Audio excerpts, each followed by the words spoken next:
कोई चीज़ नहीं है। हमें जब हम बचपन से जवानी और ये ज़िंदगी गुजार रहे होते हैं तो अल्लाह ताला की ज़ात ने हमारे अंदर सिर्फ दो किस्म के खौफ हैं जो बाय डिफ़ॉल्ट दिए होते हैं। सिर्फ दो उस खौफ होते हैं। एक खौफ होता है बच्चे में ऊंची आवाज़ों का। ऊंची आवाज़ें किसी बच्चे के सामने आप चीखेंगे तो वो सहम जाएगा। दूसरी ऊपर ऊंचाई से गिरने का खौफ होता है। ये सिर्फ दो होते हैं जो कि एक सेफ्टी फैक्टर के तौर पे इंसान के अंदर अल्लाह ताला ने बाय डिफ़ॉल्ट दिए होते हैं। बाकी सारे खौफ मेरे दोस्तों हम इस ज़िंदगी में अपने माशरे से, अपने जैसे इंसानों से सीखते हैं, और वो खौफ जब हमारी ज़ात और लाशऊर का हिस्सा बन जाते हैं वो हमेशा हमें आगे बढ़ने से रोकते हैं, हमेशा हमारी रास्ते, हमारी ज़िंदगी का मुज़ाहिम हो जाते हैं, हमें आगे बढ़ने में हमेशा रुकावट देते हैं। दोस्तों, ज़िंदगी में कोई चीज़ फ़ियर ऑफ फेलियर नहीं होती, ये हमारे अपने अंदर से हमारी रुकावट होती है। जैसे मैं मिसाल दूंगा, आप में से सब लोग किसी ने मोटरसाइकिल चलाई होगी, सीखी होगी। मुझे एक बात बताओ, जिस वक्त तुम बचपन में साइकिल चलाया करते थे तो तुम साइकिल चलाते हुए कितनी दफ़ा गिरे होगे, कितनी दफ़ा तुम गिरे होगे, कितनी दफ़ा तुम कपड़े झाड़ के उठे होगे। कभी तुम्हारे घुटने छिले, कभी तुम्हारी कोहनियाँ छिली, लेकिन तुम हिम्मत करके उठते थे, फिर साइकिल पर बैठते थे, फिर चलाते थे, फिर गिरते थे, फिर उठते थे। क्या हम में से, हमारे दोस्तों में से कोई एक भी है यहाँ पे जो एक दफ़ा गिर के, दो दफ़ा गिर के जिसने ये ऐलान कर दिया हो कि चूँकि मैं साइकिल से हर दफ़ा गिर जाता हूँ तो आज से मेरा साइकिल चलाना बंद, मैं तो फेलियर हो गया? अगर वो ये अल्फाज कहता तो उसके तमाम दोस्त जो इसके इर्द गिर्द मौजूद हैं वो उसके ऊपर हंसते, दोस्तों, उसका मजाक उड़ाते, उसको कहते हैं कि क्या पागलों वाली बात कर रहा है, दोबारा साइकिल पर बैठ, दोबारा हिम्मत कर। इंसान अपनी हर गलती से सीखता है। जब हम इस तरह अपनी ज़िंदगी को सीखते रहे तो दोस्तों ये क्यों हो गया कि अगर हम पढ़ाई कर रहे हैं और अगर किसी एक मजमून में हमारे मार्क्स कम आ गए तो हमने अपने आप को फेलियर कर दिया, हमने कह दिया ये तो फेल हूँ, ये तो मैं कर नहीं सकता। या हमने किसी में अगर हम कहीं रह गए, हम वो मतलूबा मेयार हासिल ना कर सके तो हमने पढ़ाई छोड़ने का तहिया कर लिया कि जी मैं तो फेल हो गया। तो दोस्तों, फेलियर नाम की ज़िंदगी में कोई चीज़ नहीं। इंसान अपनी गलतियों से सीखता है और अपनी गलतियों से सीख के आगे बढ़ता है। मैं तुम्हें एक इंटरेस्टिंग बात बताऊं कि ज़िंदगी में आप कैसे आगे बढ़ते हो। कुछ अर्सा पहले की बात है, माशाल्लाह मेरा जो बेटा है अब वो भी, उसने इंजीनियरिंग कर ली, जॉब कर रहा है। वो ग्रेड 9 का स्टूडेंट था और उसने एक सब्जेक्ट रखा कंप्यूटर साइंस का। तो जिस वक्त उसने ओ लेवल का एग्ज़ाम दिया तो ओ लेवल के एग्ज़ाम में उसके जो है इंटरनल जो असेसमेंट हुई तो उसके अंदर उसको डी ग्रेड दिया गया, डी ग्रेड था। और उसके टीचर्स ने उसे कहा कि तुम इस मजमून के अहल नहीं हो, तुम्हारे अंदर इस मजमून की अहलियत नहीं है, काबिलियत नहीं है, तुम इस मजमून को इख्तियार ना करो, तुम इसमें फ़ेल हो जाओगे।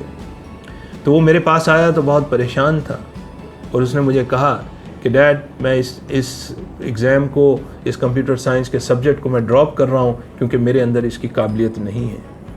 तो मैंने उससे एक सवाल किया, क्योंकि मैं इस बात पर बिलीव करता था कि फेलियर इंसान के सिखाने के लिए होता है, फेलियर कभी परमानेंट चीज़ नहीं होती। तो मैंने उससे एक सवाल किया, मैंने कहा कि क्या तुम्हारी क्लास में कुछ ऐसे दोस्त भी हैं तुम्हारे जिन्होंने इसमें बहुत अच्छे नंबर लिए हों? उसने कहा हाँ जनाब, बिल्कुल मेरे क्लास में हैं। मैंने कहा अच्छा, तुम कल जाओ और उनसे ये पूछ कर आओ कि उन्होंने इसमें किस तरह ये ज़्यादा मार्क्स लिए, उनका मेथड ऑफ स्टडी क्या था। अगले दिन वो मेरे पास आया और उसने मुझे कहा कि जनाब, मैंने आज सबसे दोस्तों से पूछा जिनके ए स्टार और ए थे, और मैंने उनसे ये पूछा, उन्होंने मुझे ये बताया है कि उन्होंने प्रीवियस एग्ज़ामिनेशन पेपर को ज़्यादा किया और उसके बाद उन्होंने इसको एग्ज़ाम को दिया था। तो मैंने उससे सवाल किया, मैंने कहा तो फिर तुम्हारी तैयारी किस तरह थी? उसने कहा जी मैं सिर्फ बुक को पढ़ता रहा, मैंने प्रीवियस एग्ज़ामिनेशन पेपर को हल नहीं किया था। तो मैंने उसे कहा कि बेटा, तुम्हारे पास अब सक्सेस रेसिपी आ गई, तुम्हारे पास एक रेसिपी आ गई, एक फार्मूला आ गया। अब तुम ऐसा करो कि जब तुम्हारा नेक्स्ट एग्ज़ाम 3 महीने के बाद है, तुम अब सिर्फ प्रीवियस एग्ज़ामिनेशन पेपर से तैयारी करोगे। तो वह हैरान हुआ, उसने कहा क्या सिर्फ यही करने से मैं कामयाब हो जाऊंगा? मैंने कहा किताब तुम पढ़ चुके हो, प्रीवियस एग्ज़ामिनेशन पेपर तुमने किए नहीं, मेथड तुम्हें पता लग गया, लोग इसको करके अच्छे मार्क्स लिए, तुम अब इसको करो।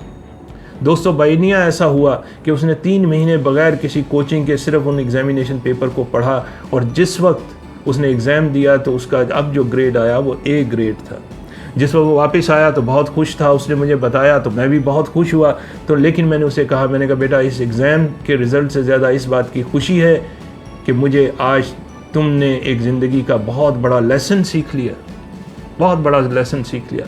तो उसने कहा वो कौन सा लेसन है? तो मैंने उसे कहा कि बेटा याद रखना, इंसान ज़िंदगी में कामयाब होता है अपने जैसे कामयाब लोगों के साथ चलने में, अपने से ज़्यादा बेहतर लोगों के साथ चलने में। तो दोस्तों, जब अगर आप ज़िंदगी में अगर आप ग्रेड देखो, अगर आप चाहते हो आप अपने क्लास के ग्रेड को बेहतर कर लो, तो तुम्हें वो स्ट्रेटजी उन लोगों के साथ मिलेगी जो ऑलरेडी बेहतर ग्रेड लेने वाले हैं। तुम जब उनके सर्कल में जाओ, उनके साथ दोस्ती करो, तुम उनके मेथड्स को देखोगे, वो मेथड इंसान को कामयाब कर रहे होते हैं। इंसान बहैसियत खुद ना कामयाब है ना नाकाम है, उसके मेथड्स हैं। वो मेथड अगर तुम देखोगे, उनको अप्लाई करोगे, तुम भी कामयाब होना शुरू हो जाओगे। लेकिन अगर तुम फेलियर्स के साथ रहोगे, अगर तुम ऐसे लोगों के साथ रहोगे जो ज़्यादातर अपना वक्त ज़ाया करते हैं, ऐसे लोगों के साथ रहोगे जिनकी दिलचस्पियाँ कुछ इतनी प्रोडक्टिव नहीं हैं, नेगेटिव हैं, कंप्लेन करने वाले हैं, दोस्तों कहते हैं कुंद हम जिन्स बा हम जिन्स परवाज़, इंसान जैसे लोगों के साथ रहता है वैसा ही बन जाता है। मैं सिर्फ ये कहूँगा कि ज़िंदगी में जब तुम्हें चॉइस करना पड़े तो ज़िंदगी में बेहतर इंसान, बेहतरीन दोस्त, बेहतरीन लोगों के साथ जाओ। कोई बेहतरीन नहीं मिलता तो ख़ुद अपने आप को बेहतरीन बना लो, ताकि लोग तुम्हारे साथ रिलेट करके उनको फ़ायदा हासिल हो जाए।